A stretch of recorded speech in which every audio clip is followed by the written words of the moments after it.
thanks for coming back and watching my video. Today I'm going to show you guys how to install the spark plug tubes on the 2ZZ. I've been doing some research on YouTube and trying to find a video on how to change your spark plug tubes, in which it seems like there's not very much out there. I honestly couldn't find one, so I took the opportunity to make a video of it. It's pretty straightforward, it's really easy, and at the same time I want to talk to you guys about me trying to wrinkle paint my valve cover. As you know, it's very notorious for many Hondas to actually do this, and I like the finish that some Ferrari intake runners have, and frankly it didn't go well. So the only thing I did was actually cure the paint in the oven, and the first time I did it I actually decided to put it on the grill, and it did not go well at all. It just burnt up. I figured, wrap it in aluminum foil and put it in the grill at 200 degrees, and it did not go well at all. So the second run I decided to put it in the oven. It did wrinkle a little bit, but you really have to pay attention to it. So technically it did wrinkle, but to the naked eye you really can't see it. So I'll probably do another experiment on it later down the line when I decide to build the engine, but in the meantime it'll have to do. Now of course you don't have to paint the valve cover, you could just simply clean the edges where you put your gasket around, and that's really simple. Now what I decided to do is actually clean the whole thing internally with the cooker I have available to me at work. And basically what a cooker is basically a washer for washing parts. It steams cleans them, and you have a brush and everything, the whole 9 yards. Now if you don't have an access to a cooker, you could just randomly use a regular degreaser that you could find in your auto parts store, and of course a little bit of water and a brush, and you just brush away, of course. But if you really don't need to do that, what you do need to do though is where you put your gasket, just make sure you have it nice and clean, using a razor blade, and of course wipe it down with a rag. Yes, I know there's a certain paint for you to wrinkle your finish, but the reason why I decided not to take this route is for the fact that I wanted to use a certain color. It's very limited on colors. You only have exposed to the option of black or red, and that's pretty much it. Any other color, I'm sure there's a couple more colors, maybe not, but the two colors that I found mostly was black and red, and which that wasn't. Red is pretty appealing, but it didn't fill the type of art I want to succeed with the car. So that's basically why I decided to use, it's called Mountain 94, basically Mountain 94. That's basically what I use, and I basically bought it at Ace Hardware for a couple bucks. I think it was $6-7 for a can, in which I ended up using 2. And of course when I cooked it in the oven, it seemed like it held up, cured a lot more better than just randomly applying. Lastly guys, I forgot to mention, of course, is taking off the strut brace that runs across from the engine.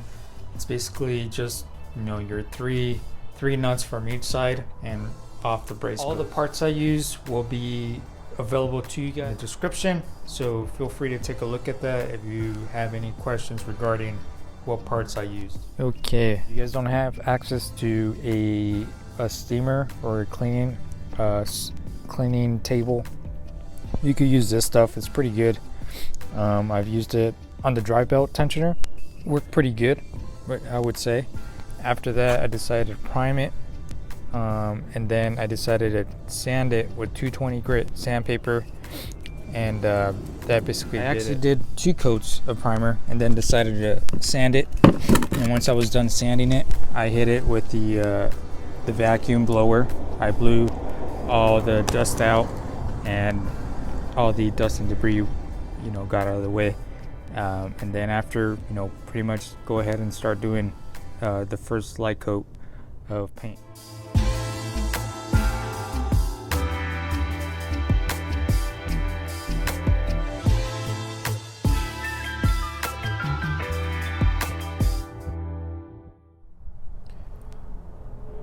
Okay guys, so we're going to take off the spark plug tubes, gaskets. Now, I decided from what I read, you don't necessarily need to change these, but since the inners, which is this part right here, I'm flexing right now, the original ones that are inside the valve cover, they're a bit stiff. Now, I read on the forum and in places saying that you really don't need to change these unless they're leaking. But since I'm already at it, I want to change these right here, since they're, you know, obviously the new ones are a lot more flexible, and the inside ones right here, they seem really stiff. So they basically, how they work is that once you slide in your valve cover, this right here will slide right in, from preventing oil from going up top. So that's what we're doing basically, and that's what I want to do to replace this. Now what you want to do first is pretty simple. Just grab some pliers. You grab it from wherever you decide to grab it from. We actually grab it from the end right here, and then hook it on pretty good, and then it's really easy for it to bend, so you don't need, I'm trying to hold the valve cover and this at the same time, so don't mind me taking a little bit of my time. So basically just hook it, grab onto it, and then pull on it just a little bit, not too much, just a little bit. This is my first time doing it, so I honestly don't want to risk the idea of bending it all the way up and maybe, you know, loosening it and breaking it, and then obviously this guy being broken, going onto the engine and so on and so forth, which is pretty catastrophic, I would say.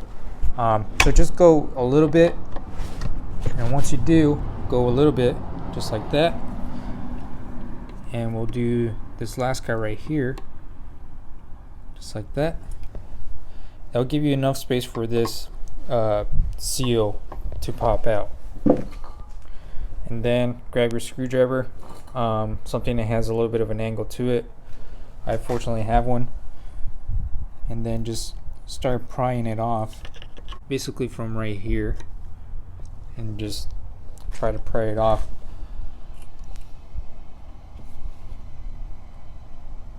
Work in sections.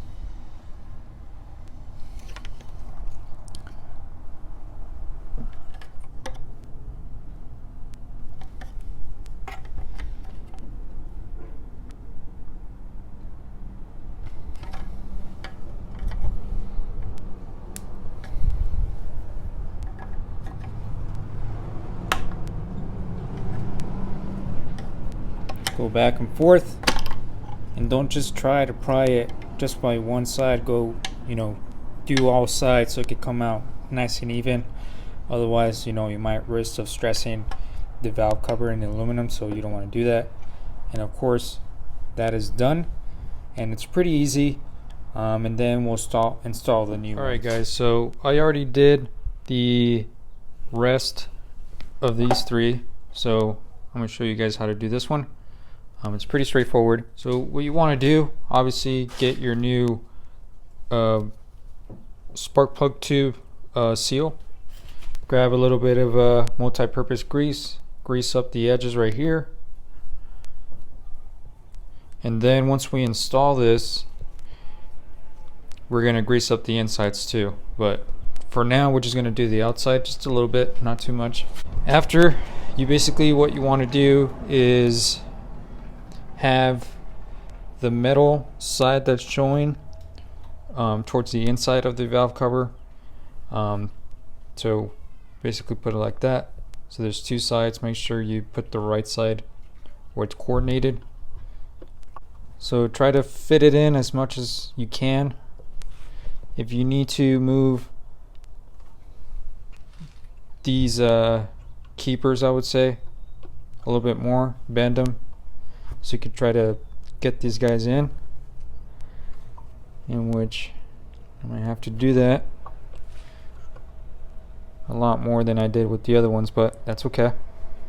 And then try to press them in as much as you can evenly with your fingers first. Once you do, you grab a small little hammer and start tapping away.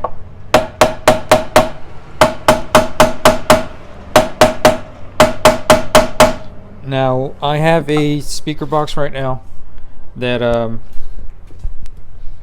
you go, big old guys. And then of course there's some type of fabric on it that makes it absorbent to the shock. So make sure you have something, maybe a blanket of some sort, to put underneath the valve cover, because if you just put it on bare ground, it's not going to be real pretty. You might even crack your cover, so just be aware of that. So like I said, start tapping away and make sure you do it evenly. Don't just smack away one side first and then the other. You know, do it evenly across.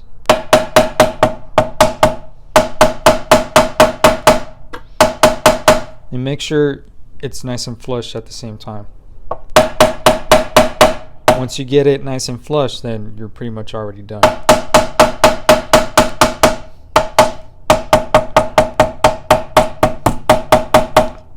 Don't be afraid to actually hammer these pins in too, to actually put the seals right in. So this guy is already flush on this side. Tap these guys away just like that. And they're nice and flush and ready to go. And there you go, pretty easy. Now next step will be cleaning your edges right here on your surface. So make sure it's nice and clean. I already cleaned it in the past, but I'm just gonna double check to see if everything's good.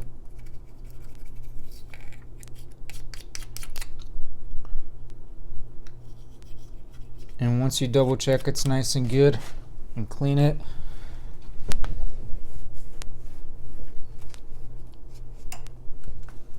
so just follow the process of doing all the edges and then proceed of installing the gasket on your valve cover for installation. I guess I didn't do it. I thought I did. Big old gunk right here. Anyways, I'm gonna scrape away any excess leftover gasket that I see and get to the installation. Alright, next what we're going to do is put on the valve cover seal. Again, use some multi-purpose grease, condition it.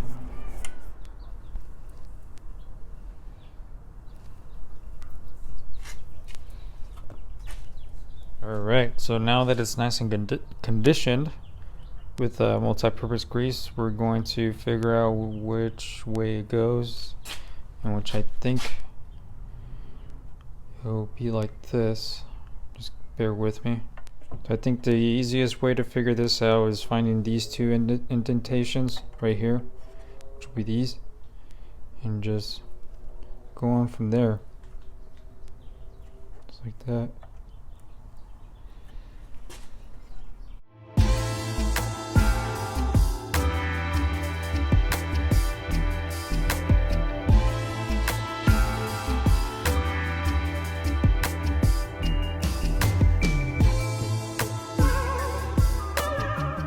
Alright, so next I'm just going to put a little bit of dabbing of this Toyota packing seal on two specific points. So what I'm going to do is basically just dab a little bit of this stuff right here.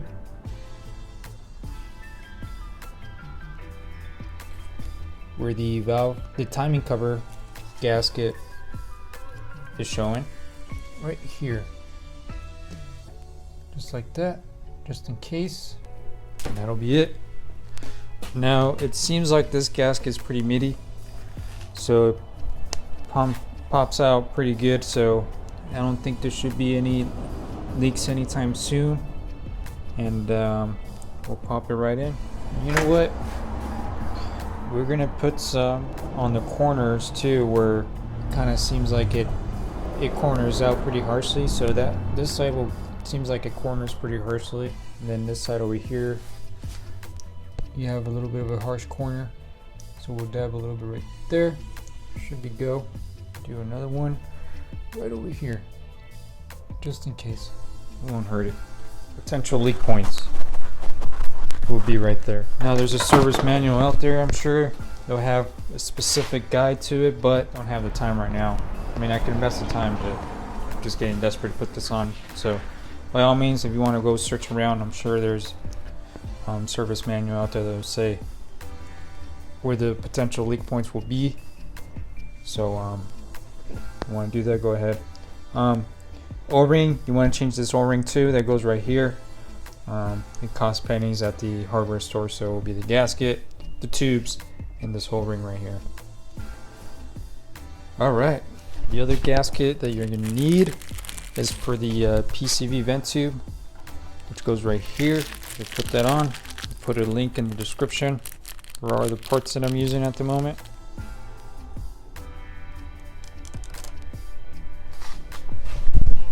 Put it just like that. All right, and I think we're ready to rock. I already cleaned it. Nothing's in the way, so let's see if this guy is going quite smoothly. Now our packing seal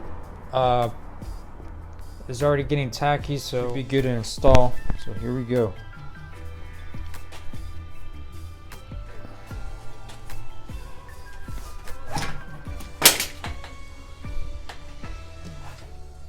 My pet peeves is having tools around my work environment as of now. Because when you're trying to install something or take off something, you just butt into it, and it's a little bit annoying with me. So I like to clean my area if I am conscious about it first.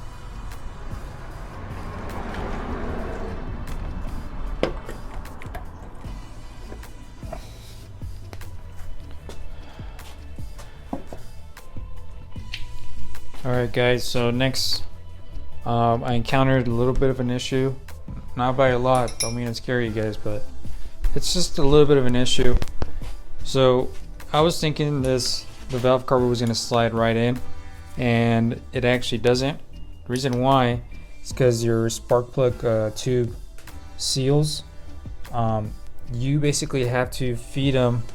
They don't go through from the outer of the tube, they don't slide right in. So what I did, and it's a little bit of a risk, but you have to be very, very gentle.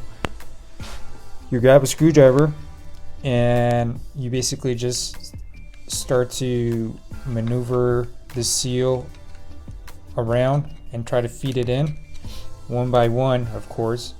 And you want to be very gentle for the fact that you don't want to puncture the seal. Once you puncture the seal, obviously there's no purpose of having the seal if you puncture the seal. So just be very, very delicate with it and do your best to feed the seal from the outside of the tube. And once you feed it through, your cover is going to flop around. And the reason being is because, you know, the gasket is quite thick. So that's where you start to feed your bolts around the valve cover, and then it'll start to seat itself. And at the same time, check your tube seals right here and make sure they're not coming out. And if they are, just basically follow the process again of grabbing a screwdriver and be very, very gentle not to puncture it again. And feed it through around the tubes, and you'll be golden. Alright guys, so I skipped this process, putting on the coil packs and the spark plugs. I'll leave that in the description. I made a video of that. It's pretty easy. And then the other thing is that you have to plug in this this connector for the sensor back there, your two vent hoses right here, and you know, some brackets for some wiring, or some vacuum hoses right here. It's your option if you want to put them back in place. So you need some. All right guys, it's me again. So this part I did not record, but it's pretty simple. There's 9 bolts around the valve cover that you need to install, and that's pretty much it. Just torquing down until you feel every single one of them kind of what I like to call like a type of deal. So there's a certain torque spec to it, in which I did not follow, but just basically make sure all bolts are tightened down just enough for you to feel a little bit of attention to it. And of course you go around crisscross in a pattern on your valve cover until every single bolt is basically nice and tight. And that's pretty much it. That's all you need to do. It's really pretty easy, pretty straightforward. That's what you need to do first, is in order to tackle the timing chain gasket job, you have to take off the valve cover first and take care of your kids at the same time. What are you squawking about? Huh? The only thing I have to do left is relocate the battery, in which I already spliced up the wires right here and flick stuff. Got off of a Volvo, of course, since the battery's located in the back of the cars. So that's what I got. So if you want to save some money on some good stuff wire, go to the junkyard and find a Volvo that has a battery located in the back, or BMWs also have them. I'm not too sure about Audis and Volkswagens, but you want to give that a shot. Let's push it out. Inside. Come on.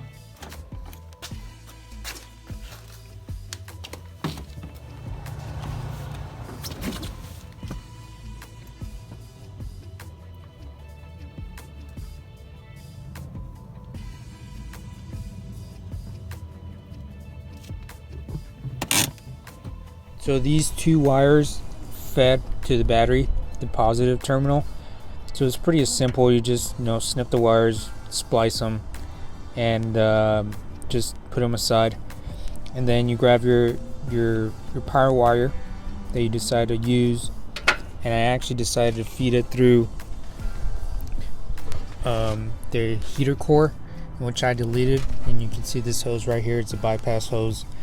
So with their heater core stuck out, I actually stuck in the wire for my power. And once I did that, I'm starting to feed it through the carpet itself down over here. I had to take this off, and obviously you need to take off your covers right here. Once you do that, you do the same thing over here. Take off your cover, and then just lift up the sieve just a bit, and follow me right over here. Grab my flashlight. And mount it right here. That's basically where I have the wire at the moment, feeding it through. Of course, I'm gonna order my battery bracket tonight and get that situated and put it in right here. Obviously I need to cut up the carpet and mount the bracket, but once I do that and have all that tightened up, it's ready to go. I'm ready to rock. Well guys, there you have it. I'm basically almost done with the XRS. Just got to do a couple more things by relocating the battery, and of course that will be another video for you guys to watch.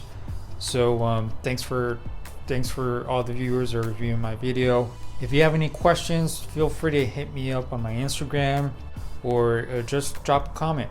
And of course, if you like the video, don't hesitate to share it, and of course give it a thumbs up. And again, stay hungry, stay safe, and I look forward for you guys to see me next time. See you guys.